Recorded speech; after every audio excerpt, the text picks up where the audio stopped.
The doorbell rang at exactly 8:17 p.m. I wasn't expecting anyone, especially not on a Friday night after the worst week of my life. When I opened the door, my world tilted.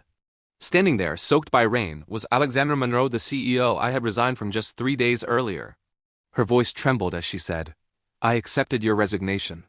But I never accepted losing you from my life." 6 months earlier, my life had collapsed quietly. My girlfriend of 4 years left me with a note on the counter short, cold, final. The next morning I went to work like nothing had happened. I worked for Apex Industries, a company built from nothing by Alexandra Monroe. She was brilliant, intimidating, and admired by everyone. And somehow she noticed I was breaking before I admitted it myself. Instead of pressure, she gave me space. Remote days. Extended deadlines. Late-night check-ins that started as work calls but slowly became conversations about life.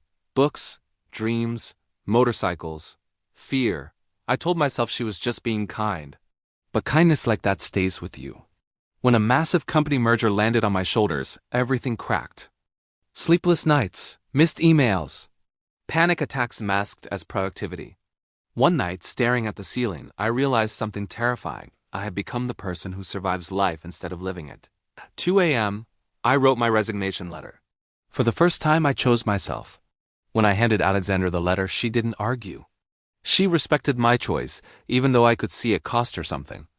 She never contacted me again, not a message, not a call. And I thought that was the end. 3 days later, she stood at my door. Not as my boss, but as a woman terrified of losing something real. She didn't come to offer a job. She came to offer truth. She waited until there was no power imbalance, no obligation, only choice. And in that moment, I understood what real respect looks like. That night wasn't about romance, it was about courage. About two people brave enough to admit they mattered to each other.